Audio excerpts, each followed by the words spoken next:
So in this video, we'll talk just a little bit about labor regulation in the United States more from a historical perspective. Now, generally speaking, in the United States, we had this laissez-faire current in American economic philosophy, which basically meant that government would be reluctant to intervene in anything like an employment contract. Now, the trend is that we see government is intervening more and more in labor contracts, but this is really something that has occurred over maybe the past 100 years. So before the 1930s, we had something called liberty of contract.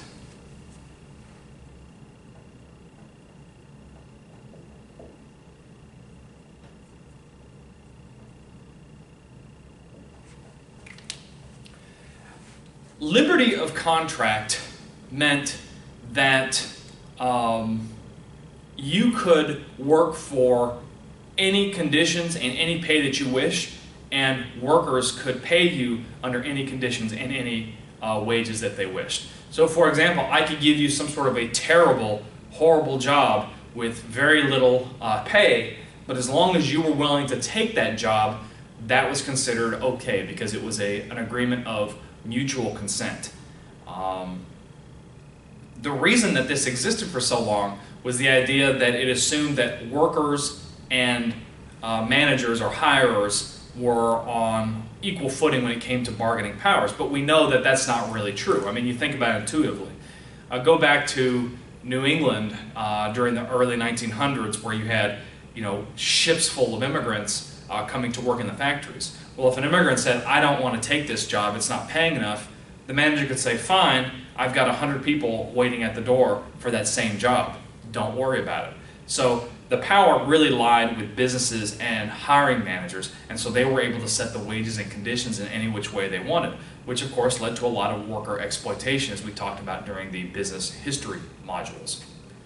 So federal workplace regulation kind of started in the 1930s during the Great Depression under Franklin Delano Roosevelt, and the main thing that Franklin Delano Roosevelt established during the 1930s with regards to worker rights was the fact that unions had a right to organize. Okay? This was a huge contrast to before. Some of you may be familiar with the Pullman Incident.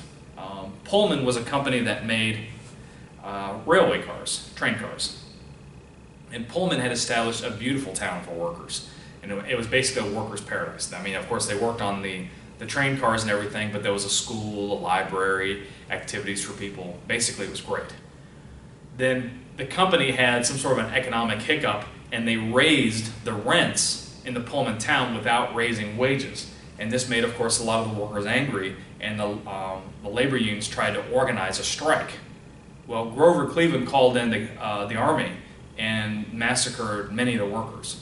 Okay? And that was considered legal at that time because unions did not have a right to organize. That stopped under the 1930s with Franklin Delano Roosevelt. Now, there was a second wave as well. Between about 1963 and 1974, again, this is a recurrent theme where members of society were pressing their agenda on government. The federal law moved into a variety of areas which we will talk about in this module. This includes civil rights, worker health and safety, the introduction of pension rights. From the late 80s to the late 90s, this is what we know as the third wave of regulation. And that's when the scope of federal law began to address additional and narrower unemployment issues. One of these, of course, was the employment at will doctrine. Now, state courts have began to introduce, let me take just a step back here. Employment at will was normally defined, put it up here.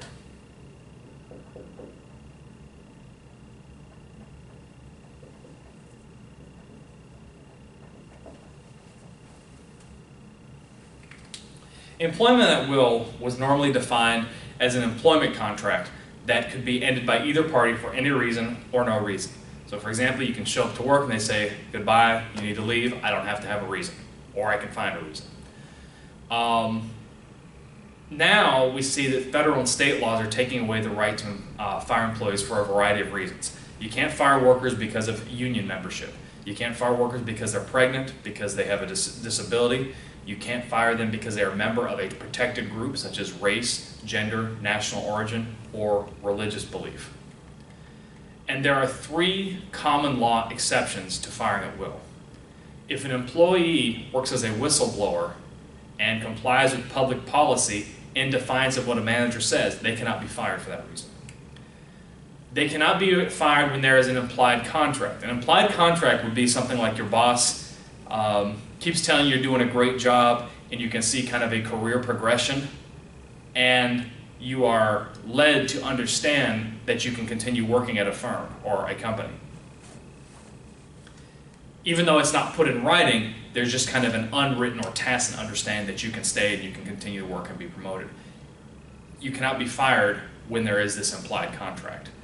And furthermore, 11 states in the U.S. say that an employer cannot fire an employee when a covenant of good faith is breached. In other words, when you are a good faith covenant basically means there's some sort of a common sense or reasonable understanding about behavior or what is part of your duty description. And when that good faith covenant is breached, I don't know, for example, if you're a secretary, probably you're not going to be asked to iron shirts or something within a manufacturing plant. That would be an example of a good faith covenant, because in common sense, as a secretary does secretarial and administrative work, they wouldn't iron or they wouldn't do some sort of other strange job. The problem with employment at will, it's very hard to prove that someone is going to be fired and what the reason is, because an employer is not really required to provide any sort of reason. You can't say, well, he fired me just because I'm a member of this protected group. It doesn't work that way. You can say he fired me because I belong to this protected group, but you have to prove it somehow. And contrary to what you see in the movies, you're never going to see a boss saying an email saying that I'm firing you because you are X, Y, and Z, or because you complied with public policy. There's never going to be an email. It's not something they're going to say in public. So it's on you to actually prove that you've been fired for one of those reasons. This makes it very difficult. Great. So in our next video, we're going to talk about worker protections in Japan and then also in Europe. I'll see you then.